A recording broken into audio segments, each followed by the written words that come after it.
Hi friends, welcome to our channel Mohan Reel Play.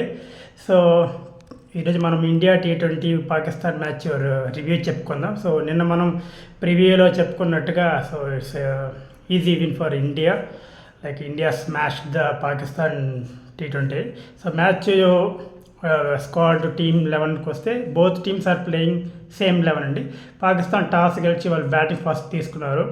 So వాళ్ళ batsmen సాయిబ్ మనం చెప్పినట్టుగా 6 ఏం కొట్టలేదు. ఫస్ట్ బాల్కి మరోసారి గోల్డెన్ డక్ అయ్యాడు. తెలిసి ఇది 3వ 4వ అతను గోల్డెన్ డక్ అవ్వడం. సో వెన్నివిరిచిన లైక్ హార్దిక్ పాండ్యా, బుమ్రా కూడా తన స్టైల్లో ఒక వికెట్ వేశాడు. సో పవర్ ప్లేలో వాళ్ళు 46-42 పవర్ ప్లే వరకు బాగానే ఉంది. తర్వాత స్పిన్నర్స్ వచ్చాకే మొత్తం డొల్ల 15 ఓవర్లలో మొత్తం స్పిన్నర్లోనే 6 వికెట్లు కోల్పోయి పీకలో కష్టాల్లో 87కి ఎంతో 7 వికెట్లు కొట్టారు. లాస్ట్కి షాహిన్ అఫ్రీది కళ్ళు మూసుకున్న 3-4 సిక్స్లు కొట్టడంతో 127. సో స్పిన్ బౌలింగ్లో ఇక బాపు వాళ్ళు నడ్డి విరిచి 2 వికెట్లు తీసి పొదుపుగా బౌలింగ్ వేశాడు.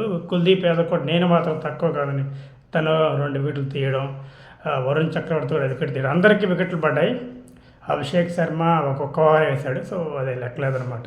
సో వాళ్ళు 127కి 9 వికెట్లు పడ్డాయి. సో ఇంకా మన ఇండియా బ్యాటింగ్కి వస్తే మనం చెప్పాం కదా, అభిషేక్ శర్మ తగ్గేదేలే అన్నట్టుగా షాహిన్ షా మీద విరుచుకుపడ్డాడు. ఫస్ట్ బాల్కి 4-6 విజృంభించి ఆడాడు. సో తన 13 బాల్ 31 కొట్టి విజృంభించాడు.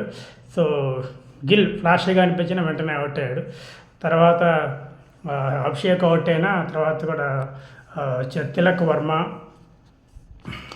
సూర్య మరో వికెట్ పడకుండా, సో స్కోర్ పెద్దగా లేదు కాబట్టి జాగ్రత్తగా ఆశతూసి ఆడుకుంటూ స్కోర్స్ రన్స్ చేశాడు. తిలక్ పైకి అవుట్ అయిన తర్వాత సూర్య అండ్ శుభం దూబే మిగతా లాంఛనాన్ని ఫినిష్ చేశారు. ఈజీగా ఫినిష్ చేశారు. Cake walk for India. So no hand shake between Pakistan and India. దానికి రీజన్ కూడా సూర్య చెప్పాడు ఎందుకని. సో మేము ఇక్కడ ఇండియాని గెలవడానికే వచ్చాము. So we want to take our revenge and win and give the entertainment to our Indians and happiness. So India almost confirmed next రౌండ్కి. పాకిస్తాన్ కూడా నెక్స్ట్ మ్యాచ్ వాళ్ళతో గెలిచి కన్ఫర్మ్ అవుతారు అనుకోండి. So that's it. So easy win. So మీ comments చెప్పండి. So India ఎలా ఆడింది, ఇంకా ఎలా ఆడి ఉండాలి. Post your comments.